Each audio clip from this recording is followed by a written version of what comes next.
Okay, so Matt, what were your main thoughts about this movie? Initial thoughts after coming out of it? My initial thoughts, my first thought was that I was worried because I know how M. Night Shyamalan gets when he overproduces something or something's overhyped of his.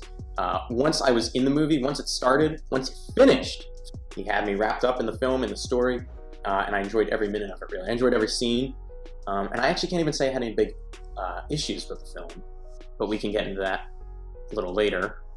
I just want to say I couldn't find anything structurally damaging about the film. The thing is, we saw the Rotten Tomatoes score. The Rotten Tomatoes score was hella low. It's like, so expectations, I don't know, my expectations were a little bit lower than what I was anticipating. Yeah, so mine were low. For me, it was a lot better than I thought it was going to be. And that might be why. I had expected there to be some flaws, some major flaws, rather. Okay, so we'll talk about the beginning of the movie. So I thought Act 1 it could have been probably the best part of the movie, maybe, compared to Act 3, but I think Act 2 is the worst part. What I would say is I think Act 1 was the best part of the movie, and then Act 2 and Act 3 I did not think were bad, but I would put them on equal footing, just a little less. So it didn't get worse. It didn't get worse, but I do think Act 1 was the best, just in terms of how the exposition played out. In that, the film was split up into, there were 3 segments that I guess you could classify belong to each of the 3 main characters, right? And then the way they incorporated one of the characters into Act 1 was just really well done, that they didn't do for the other acts with the other characters. Oh, so you don't think the other characters had as good of an introduction as Bruce Willis? Okay, yeah, so then, Act 1 belonged to Bruce Willis, and I think that they executed on that really well. Yeah, this movie had a lot more action than I thought it was going to have. It had, an opening action scene like any, superhero movie would have, and it was pretty damn good. I like how they made Bruce Willis' storyline practical, because after watching Unbreakable, you would think, now what's going to happen? Because it's not the MCU, it's set in a really real-world scenario. It's just Philadelphia in all its glory. And so after Unbreakable, you think, what's going to happen to Bruce Willis' character and David Dunn? Yeah. And the first act of Glass makes it believable. Like, if someone had that power, where would they be? What would they be doing? It's true. And I think they would be doing that, right? They wouldn't be in, a cave underground somewhere or in a lair. They would be doing what he was doing. Everybody, especially McAvoy, of course, that's probably the best actor in this movie because he had to do so many different roles. Sam Jackson, I thought, was really good. Bruce Willis, I guess he didn't have much to, work with. It's also one of my flaws with the movies that I think he was sidelined a little bit. If you think about it, he didn't get, much of an arc or anything in this movie. In the later acts, it's almost like most of his arc was following the end of Unbreakable. And then that all occurred in the first act. And in the second act, he was almost, I guess, like you said, sidelined. Because it was after Unbreakable, you ask, okay, where is he now? And then you see where he is now, and then that's it. And then the whole movie is basically in that psychiatric hospital. So then, there's not much else to it, I guess. Honestly, this felt more like a split sequel. If you think about it, a lot of things that happen have to do with James McAvoy's character. There's a secret, there's secrets and things that get revealed, but it all has to do with the Horde, I guess. That's the Horde, the villain's name. Yeah. Lots of scenes with the girl. I think her name's Anna Taylor-Joy. Oh, the actress. The girl from Split movie. Right. Getting on to Sam Jackson's character, if we can. Because I wanted to say, I know some people might have issues with his development or the amount of so the movie's called Glass. Yeah. And Samuel Jackson's character is Mr. Glass. I like what they did. I don't know. How do you feel? Yeah. Honestly, I think he had some of the best scenes in the movie. The only thing is that, there was a couple of flashback scenes I think he had, where it shows him in his childhood and stuff. I don't know. On the ride, right? Yeah. I don't know if that's, usually I feel in film when they have a flashback scene, it's always the scene has some lesson learned or something like that applies to the present, but I feel it didn't this time. That's true. This was kind of randomly placed. They could have done without it. But then again, it was pretty cool. It stuck in my mind afterwards. It was just to see him as weak, which he is. He's physically weak. Yeah. But in this movie, it was shown that he is orchestrating. He's still orchestrating the whole thing. In the first act, he's not even really there, but in the third act, all becomes clear. And I think this movie is rightfully called Glass. Yeah, because it's all about his theory about like superhumans or whatever. Right, yeah. Which Yeah. I think is just a cool theory. I mean, some people think it's a little weird, right? Yeah, I The guess, comic book but thing. like it works like in this universe. Like the story that they actually decided to go with, I won't say it, but like the twists and stuff like that. Like I actually like the direction that it went in. How do you say it? Like I thought all the psychiatric scenes, like I think people think it's boring maybe because lots of the scenes in the second act are just like them going into rooms and like just talking. But I thought all those conversations were great. The dialogue was good. Yeah. There were some films that you watch for fun. Aquaman, I watched that for fun, and I had fun watching it. Glass, I did not just watch it for fun. The whole thing had me drawn in. So even the scenes that most people would categorize as boring, like when they're talking in the psychiatric hospital, they are really captivating. Yeah, that's true. I think my issue with it was that since that takes place, like the whole second act is just like the therapist talks and stuff like that. It's kind of like it leaves the movie kind of like adrift, like where it's just people talking in rooms and there's not much character interaction.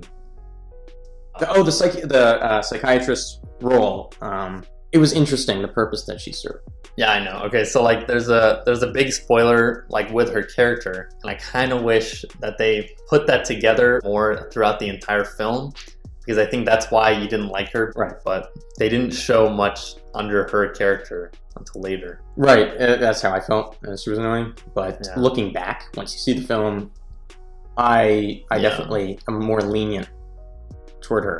Like, I'm That's not as true. annoyed. Yeah, it's just slightly underwhelming because of like most of it just takes place in the hospital, and then there wasn't much interaction between all of them. And I would say that's a Shyamalan-ism.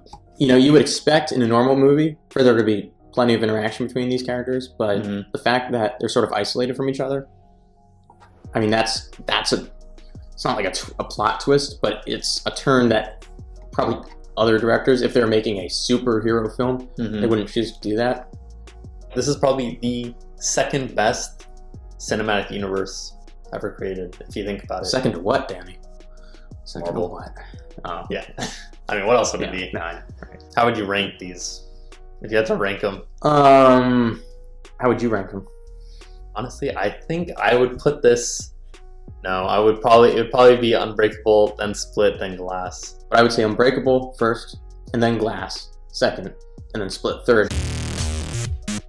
So the twist is that they do have powers, and that the psychiatrist lady, what's her name, Sarah Paulson, that she's The like, actress is Sarah Paulson. she's like trying to like either rehabilitate them, like change their minds to think that they're not superhuman, or I guess to kill them.